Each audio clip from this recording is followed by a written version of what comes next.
teman-teman semuanya, apa kabar? Semoga dalam keadaan baik dan sehat.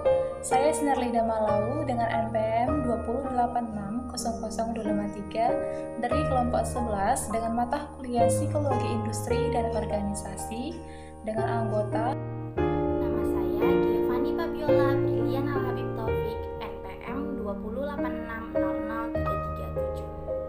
Assalamualaikum warahmatullahi wabarakatuh.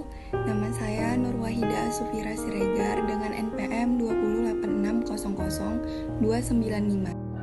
Perkenalkan, nama saya Danita Emanuela Anduru dengan NPM 208600296. Nama saya Kristiani Marbun, NPM 208600261. Baiklah, kali ini kita akan membahas permasalahan seputar karyawan yang di PHK akibat COVID-19 dan upaya negosiasinya. Sebelum lebih jauh, mari kita bahas terlebih dulu apa sih itu PHK dan negosiasi.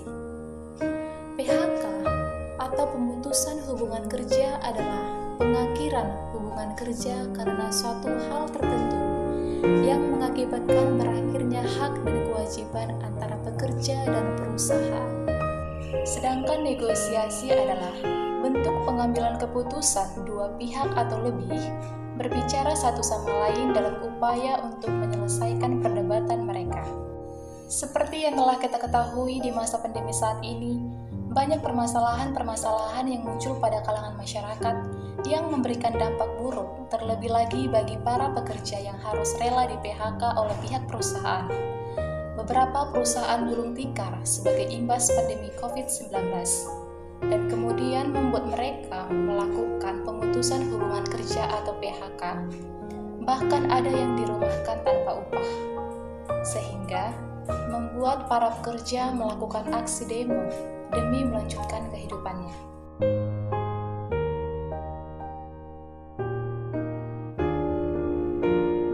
Menurut pendapat saya, cara bernegosiasi untuk menyelesaikan konflik tentang PHK karyawan saat pandemi yaitu dengan melakukan dialog dua arah dengan karyawan terlebih dahulu. Seperti menjelaskan kepada karyawan dengan bahasa yang baik dan sopan mengapa mereka di PHK. Misalnya dengan alasan saat pandemi seperti ini pendapatan perusahaan menurun. Jika perusahaan tetap mempertahankan jumlah karyawan seperti dahulu sebelum pandemi, kemungkinan perusahaan yang akan bangkrut karena pendapatan perusahaan tidak sanggup lagi untuk menggaji karyawan yang ada. Jadi perusahaan terpaksa memutuskan untuk mem-PHK karyawan demi mempertahankan perusahaan. Cara lain yaitu untuk bernegosiasi seperti memberi bantuan kepada karyawan yang di PHK berupa uang tunai atau kebutuhan pangan rumah tangga yang mereka butuhkan saat pandemi seperti ini. Dengan demikian, kemungkinan karyawan yang di PHK bisa menerima dan tidak melakukan demo lagi. Menurut pendapat saya, salah satu cara negosiasi untuk menyelesaikan konflik yang ada dapat dengan cara melakukan realisasi dan pantau implementasi paket insentif bagi pengusaha dan pekerja untuk bertahan.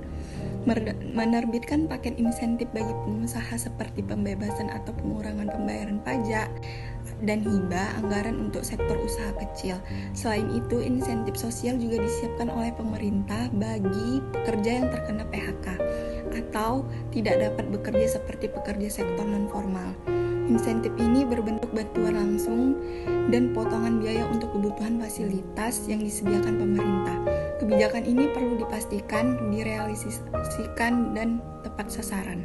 Menurut pendapat saya, negosiasi yang baik dilakukan ketika seorang karyawan ingin di PHK dalam sebuah perusahaan. Dilakukan dialog dua arah atau bipartit. Pengusaha dan pekerja perlu melakukan dialog secara transparan sejak dini dalam mengantisipasi kondisi ketenaga kerjaan akibat pandemi COVID-19 ini. Perusahaan yang karena sifatnya industrinya mengharuskan kehadiran pekerja, maka harus mengatur sistem kerja dengan mengutamakan keselamatan dan kesehatan kerja. Selain itu, dialog bipartit juga perlu membahas antisipasi terhadap kondisi terburuk hubungan kerja di antara mereka seperti efisiensi, pengaturan jam kerja, dan pembagian kerja. Dialog ini menjadi pintu utama membangun pemahaman bersama menghadapi dampak pandemi COVID-19 baik bagi pengusaha maupun pekerja. Dampak pandemi COVID-19 sangat signifikan bagi perekonomian Indonesia. Hal ini tentu akan berimbas pada nasib pekerja. Situasi krisis saat ini bisa jadi membuat pengusaha tidak punya pilihan lain selain melakukan PHK karena mereka harus menekan biaya operasional besar-besaran. Pengusaha, pekerja, serikat pekerja, dan pemerintah harus mampu menjalin kerjasama yang mengantisipasi terjadinya PHK. Salah satunya dengan cara merealisasikan dan pantau implementasi paket insentif bagi pengusaha dan pekerja untuk bertahan.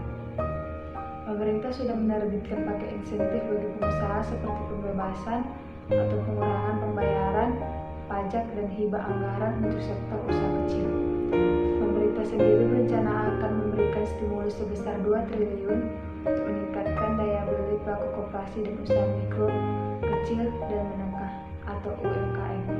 Selain itu, insentif sosial juga disiapkan oleh pemerintah bagi pekerja yang terkena PHK atau tidak dapat bekerja seperti pekerja sektor non-formal. Insentif ini berbentuk bantuan langsung dan potongan biaya untuk kebutuhan fasilitas yang disediakan pemerintah seperti air dan listrik.